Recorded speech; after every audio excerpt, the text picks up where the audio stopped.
বলতে কখন যে মায়ের মতো হয়ে গেলাম বুঝতেই পারলাম না।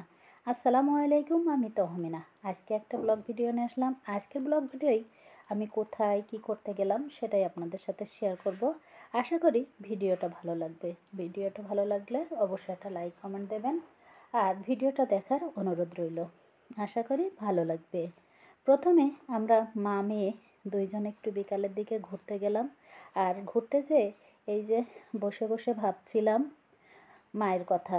মা জানো, আমি আস্তে আস্তে তুমি হয়ে উঠেছি এই বাড়িতে। এখন আমি সকালবেলা উঠি, বিকেল শেষে আমার শরীর থেকেও ঘামের গন্ধ হয়। এখন আর সারা সপ্তাহ জুড়ে শুক্রবার প্ল্যান করি না, কারণ তোমার মতো শুক্রবারেই সংসারে বেশি কাজ। আমি শাড়ি গুছিয়ে পরতে শিখে গেছি মা, হাত খোপায় বেশি স্বাচ্ছন্দ্য পাই এখন। সারাক্ষণ আর মুঠোফোনে মুখ গুজে থাকি না, ঘড়ির কাঁটার সাথে সবসময় তর্ক করি। ছাতা ভুলে গিয়ে বাজার ফেরত অকাল বৃষ্টিতে ভিজতে বিরক্ত লাগে। যে বৃষ্টি প্রতিটি ফোঁটা দুই হাত মেলে উপভোগ করতাম। কোনো এক সময় কাটা আঙ্গুল নিয়েও দিব্যি মশলা বাটি। জানো, রেগে গেলেও চিৎকার করে আর বাড়ি মাথায় তুলি না। এখান বুঝি ধুলো পরিষ্কার করতে গেলে আগে কতটা ধুলো মাখতে হয়। তবে জানো মা, পাতা ঝরা দুপুরে অবসরে কাটাঘুড়ির মতো মনটা হারিয়ে যেতে চাই সেই মেয়েবেলা কুমিরটাঙ্গা খেলার মাঠে। বৌছি, গোল্লা ছুট, কানামাছি, দাঁড়িয়ে বান্দা, কত রকম খেলাই না খেলতাম। এখন আর সেটা আর হয় না। এখনকার বাচ্চারা আসলে খেলতেই জানে না কিভাবে খেলতে হয়। এই তো গল্প করতে করতে মেয়ের সাথে করে আমি একটা স্কুল মাঠে চলে আসলাম। এই স্কুল মাঠে মেয়েকে নিয়ে খেলতে আসছি, আর ওই মাথায় ছেলে খেলছে ক্রিকেট, কারণ বিকাল হলেই এটা আমার ডিউটি। এই যে স্কুল মাঠে একটা তুলসী গাছও রয়েছে। তুলসী গাছটা বেশ ফুল ফুটেছে, আর এই তুলসী গাছের ফুলের ঘ্রাণটা আমার আবার খুবই ভালো লাগে। কারণ গাছের পাতাটা অত ভালো না লাগলেও ফুলটা কিন্তু অনেকই ভালো লাগে। আমার মেয়ে চেয়ে চেয়ে দেখছিল। আমি যখন তুলসী গাছের কাছে ছিলাম, আমার মেয়ে ব্যাকে এসে আমার সাথে কিছুটা সময় বলছে, তোমার গন্ধ লাগছে না আম্মু? আমি বললাম না, আমার এই ফুলের ঘ্রাণটা খুবই ভালো লাগে।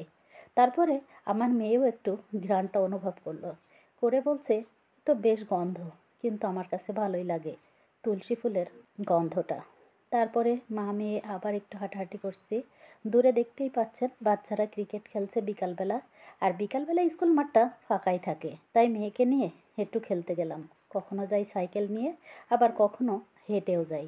হাঁটাহাঁটি করেও মেয়ে এই যে দৌড়াদৌড়ি লাফালাফি করছে, ও অনেক মজাই পায় এই মাঠটায় এসে খেলা করতে। এই যে বললাম আমি যে কখন মা হয়ে উঠেছি সেটা মনের অজান্তেই, সেটা বোঝানোর মতো ক্ষমতা আসলে কোনো মেয়েরই নেই। সেই জন্য আসলে আমরা মেয়েরা কখন যে সন্তান হলে মা হয়ে উঠি, এত দায়িত্বশীল হয়ে উঠি, মনের অজান্তেই বুঝতেই পারি না। মামি অনেকক্ষণ ঘোরাঘুরি করলাম।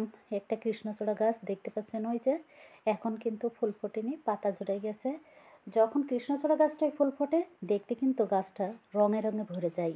ওই যে একটা গান আছে না, কৃষ্ণচূড়া লাল হয়েছে ফুলে ফুলে, ঠিক তেমন হয়ে যায় কৃষ্ণচূড়াটা। মামি আবার শহীদ মিনারের কিনারা দিয়ে হাঁটা শুরু করলাম, আর গল্প করছিলাম যে আমার মেয়ে শুধু প্রশ্ন করে, আম্মু তোমার ছোটোবেলাটা কেমন ছিল, তুমি কি এমন করতে? আসলে ওর প্রশ্নের তো কোনো ব্যাখ্যা নেই।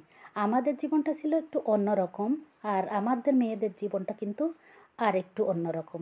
আমি স্কুলের চারিপাশটা ঘুরিয়ে আপনাদেরকে দেখাচ্ছি। স্কুলটা অনেক বড় এরিয়া। আমার মেয়ে দৌড়াদৌড়ি করছে, একবার ওই মাথা আর একবার এই মাথা। দৌড়াতে দৌড়াতে আমার কাছে আসছে পাখির মতো ওড়ার জন্য, বলছে আমি পাখির মতো করে উড়বো। আসলে যখন বাচ্চারা বাইরে খেলতে যায় তখন কিন্তু মুক্ত আকাশে মুক্ত পাখির মতো ওরা কিন্তু দৌড়াদৌড়ি করে। চুলগুলো এলোমেলো হয়ে গেছে, আবার একটু ঠিকও করে নিচ্ছে, বলছে দৌড়ায় চুলগুলো এলোমেলো হয়ে যাচ্ছে। আবার একটা দৌড় দিল, দিয়ে এইভাবে পাখির মতো ওরা কি আসলে পাখির মতো উঠতে পারে বলেন? আবার চুলটা ঠিক করে নিল। এভাবেই নিজের জীবনের গল্পগুলো বলতে বলতে কখন যে ভিডিওটা শেষ হয়ে গেল বুঝতেই পারলাম না। ভিডিওটা কেমন লাগলো? ভালো লাগলে অবশ্যই একটা লাইক কমেন্ট করবেন, আর ভিডিওটা দেখার জন্য ধন্যবাদ। আসসালামু আলাইকুম।